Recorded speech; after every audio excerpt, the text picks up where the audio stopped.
What does it take for an ending to be perfect? Picture a finale so emotionally devastating that critics spent most of the episode with tears brimming, yet so masterfully executed that it earned a 97% approval rating on Rotten Tomatoes. That's exactly what Apple TV Plus delivered with The Perimeter, the season 1 finale of Murderbot that aired on July 11th, 2025. Hey everyone, welcome back to the channel. Today we're doing a complete narrative autopsy of this incredible finale. We'll break down why this bittersweet ending didn't just stick the landing, it redefined what a perfect sci-fi conclusion could be. If you're ready to dive deep into themes, character arcs, and why fans are calling this the best finale of 2025, hit that like button and let's get started. The Perimeter opens with calculated horror that immediately grabs you by the throat. Murderbot awakens strapped to a sterile Corporation Rim Lab table, and what follows is a systematic violation of everything our protagonist fought for all season long.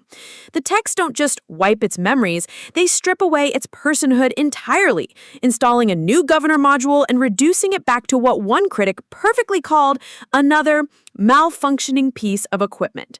When they order it to cry like a baby, fans everywhere collectively lost it. This isn't just plot mechanics, it's the complete reversal of Murderbot's journey toward autonomy. But here's what makes this sequence brilliant. Even memory wiped, even with a fresh governor, Murderbot's moral compass remains intact. When deployed to suppress a labor strike in order to break a protester's hand, it glitches. Violent flashbacks to the mining massacre cause it to freeze and refuse the violence. This moment proves that its humanity isn't just programming, it's something deeper, something that can't be erased. The violation scenes were so effective that fan communities described them as genuinely horrifying and distressing. That's the power of a year's worth of character development paying off. We've come to see Murderbot as a person, so watching it reduced to a tool feels like witnessing a soul being murdered in slow motion. While Murderbot suffers in corporate hell, something beautiful happens. The Prezox team transforms from passive clients into fierce protectors of its personhood. Dr. Mensah steps up in full Madam President mode, demanding respect from company suits who see Murderbot as just equipment. Pen Lee leverages her legal expertise to threaten lawsuits they can't afford. They're not just clients anymore. They're advocates, friends, protectors. But the real hero? Gurathan. In what might be the season's most brilliant plot device, he realizes corporate data is never truly deleted and goes hunting for Murderbot's files. Here's the genius part. He doesn't search for sec unit data. He tracks downloads of the rise and fall of Sanctuary Moon, Murderbot's beloved soap opera, and it works. He finds Murderbot's entire memory cache linked to its media files. Fans celebrated this as proof that Murderbot was saved not by its technical specifications, but by its personality. The very thing that makes it human, its love for trashy TV, becomes the key to its salvation. Meanwhile, as company agents literally prepare to dissolve the suboptimal sec unit in an acid bath, Pen Lee and Rathi burst in with a court injunction at the last possible second. Yes, it's melodramatic, but it works because the emotional stakes feel completely earned. The reunion sequence is pure emotional gold. After Gurathan manually transfers the memory files back, tension mounts. Will Murderbot wake up? Will it even be itself? Then it speaks. I am missing episodes 420 to 568 of Sanctuary Moon. Cue the laughter and the tears. That one deadpan complaint confirms everything. Our Murderbot is back. It's quintessentially character perfect, breaking the tension while proving its personality survived intact. The team celebrates. Mensah joyfully offers to become its legal guardian, promising freedom within the Preservation Alliance. It sounds perfect, right? But not to Murderbot, because this is still someone else defining its freedom, someone else telling it what it wants.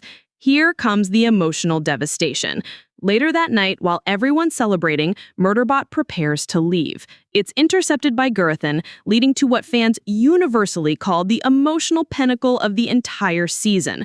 Murderbot says it needs to survey the perimeter. This phrase, which started as a running gag, evolved into team shorthand and now becomes a profound farewell, carries the weight of the entire season. Gurathan's eyes fill with tears as he understands this is a coded goodbye, a declaration of independence, and he lets it go. The sustained eye contact between them is a masterclass in unspoken communication. It's a callback to their first tense interactions, now transformed into deep understanding and respect. This once comedic line becomes the ultimate expression of love and autonomy. As Murderbot boards a cargo transport in civilian clothes, no armor, just a bag, and its beloved media files, its voiceover delivers the perfect explanation. I don't know what I want, but I know I don't want anyone to tell me what I want, not even from its favorite humans. The season ends with Murderbot looking out at the vastness of space, a small, hopeful smile on its face as it begins its journey of true self-determination. So why did this bittersweet conclusion resonate so powerfully with critics and fans alike? It comes down to thematic coherence and emotional truth. First, Apple TV Plus made a brilliant strategic decision by announcing the Season 2 renewal the day before the finale aired. This masterstroke transformed what could have been an anxiety-inducing cliffhanger into a confident launching point. Fans could interpret Murderbot's departure not as tragic abandonment, but as the first act of a newly liberated individual. Second, the adaptation made smart changes from Martha Wells' original novella. The elevation of Gurathan from a secondary character to Murderbot's emotional anchor was genius. Their relationship became the show's most riveting dynamic, culminating in that perfect farewell scene. The finale succeeds because it prioritizes emotional truth over plot convenience. Yes, some critics question the melodramatic elements, but the core themes of free will, identity, and the right to self-determination ring absolutely true. Murderbot's choice to leave isn't running away, it's the ultimate assertion of personhood. As fans perfectly put it, Murderbot was saved by its personality, not by its programming. And in the end, it chooses to honor that personality by making its own choices about its future. The fan response has been incredible. Reddit threads lit up with analyses of that final scene. Memes about checking the perimeter to escape social situations exploded across social media. The phrase evolved from throwaway line to cultural touchstone. Most importantly, fans rejected any tragic interpretation of the ending. This isn't about abandonment, it's about empowerment. That final smile confirms Murderbot isn't just surviving, it's beginning to thrive on its own terms. With Season 2 confirmed and likely adapting Artificial Condition, we're all theorizing about the introduction of art, the asshole research transport that becomes Murderbot's next unlikely companion. But that's a breakdown for another day. The Perimeter proves that the best finales don't just wrap up plot threads, they honor the emotional journey viewers have taken with the characters. By giving Murderbot a conclusion that stays true to its core themes of autonomy and self-discovery, the show created what critics called a perfect stepping stone to Season 2. With a 97% critical rating and passionate fan response, this finale demonstrates how to adapt beloved source material with both respect and innovation.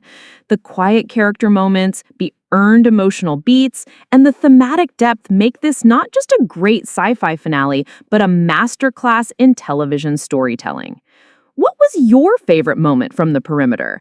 Did that final goodbye between Murderbot and Gurathan destroy you emotionally? Drop your thoughts in the comments. I read every single one. And if you want more deep dives into sci-fi adaptations, make sure to subscribe and hit that notification bell. With Season 2 on the horizon and Murderbot's journey just beginning, the future looks bright for everyone's favorite socially awkward sec unit. Until next time, keep checking that perimeter.